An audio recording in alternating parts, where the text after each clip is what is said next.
Bonjour à tous et soyez les bienvenus si vous nous rejoignez sur Grand Île TV. Nous sommes le lundi 16 juin.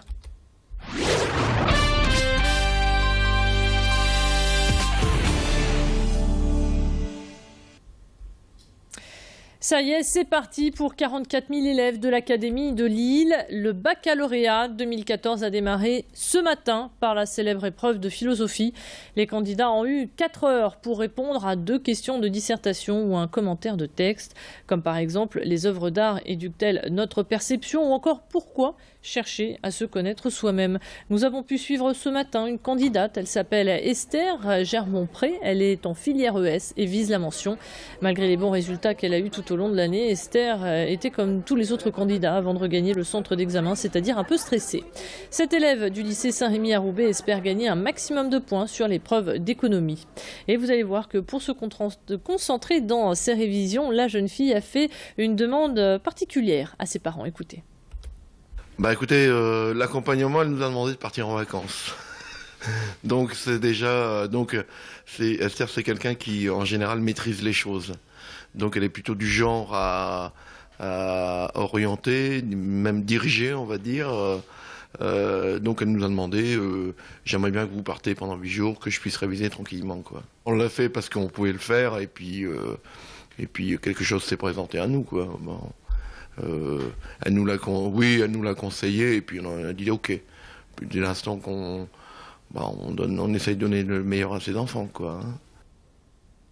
Et en plus du stress habituel de l'examen, s'ajoutait pour certains le stress d'arriver à l'heure avec les grèves à la SNCF.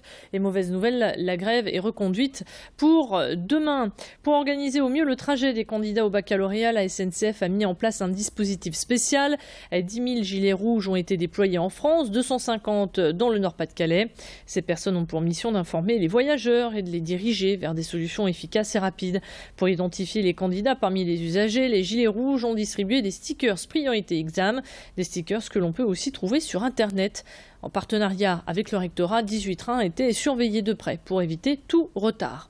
Côté cheminots, les cheminots ont reconduit la grève à demain, en cause la réforme ferroviaire qui doit être débattue à partir de mardi à l'Assemblée nationale.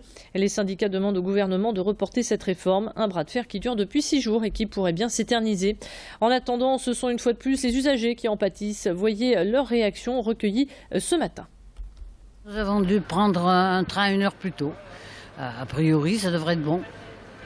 Par contre, nous allons jusqu'à Pau et d'après les informations qu'on nous a données, le train Paris-Pau fonctionne. On a eu un train qui était à l'heure ce matin pour une fois avec la grève, donc ça se passe bien. Là, par contre, on attend un train pour aller jusque l'Équin au boulot parce que les 2 trains qui étaient prévus ils sont supprimés. Entre les retards à répétition, les problèmes en veux-tu en voilà et les grèves, franchement, leur slogan, il faut qu'ils le voient. La SNCF va nous faire préférer le train, c'est quand ça fonctionne, quoi. Là, ça saoule. Lycée Lannoy accueille une nouvelle salle au nom de Valeria Borza, un bel hommage rendu à cette jeune pongiste foudroyée par une méningite en décembre dernier. Cette joueuse était championne dans son pays, en Roumanie, mais aussi en France, car les filles du club ont été sacrées cette année, ce pour la 3e fois, championne de France. Suite à l'inauguration de cette salle, un match de gala était organisé en son honneur.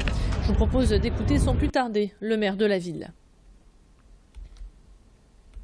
La salle va s'appeler Valeria, par souvenir pour cette joueuse qui a fait énormément pour le club et puis qui est un exemple pour toute la jeunesse et pour tous les joueurs, un exemple de courage. D'habitude, on donne le nom de la salle à quelqu'un qui a créé le club ou à quelqu'un qui a contribué à la création de cette salle. Et là, c'est vrai que c'est plus un coup de cœur, mais c'est tellement demandé par le club et demandé par tous les Lissois sont unanimes, donc aucune hésitation de ce côté-là. Même si les nuages font leur retour, vous allez pouvoir sortir vos tongs et profiter du sable fin et des matchs de beach volley. Jusqu'à demain se déroule l'Ilo Beach volley sur l'avenue du Peuple belge. Pour cette 5e édition, de nombreuses animations vous y attendent. Au programme, un tournoi international, mais aussi des initiations pour petits et grands. Plus de précisions avec Yann Lavallée. Une association qui fait de la promotion du volley et du beach volley en général.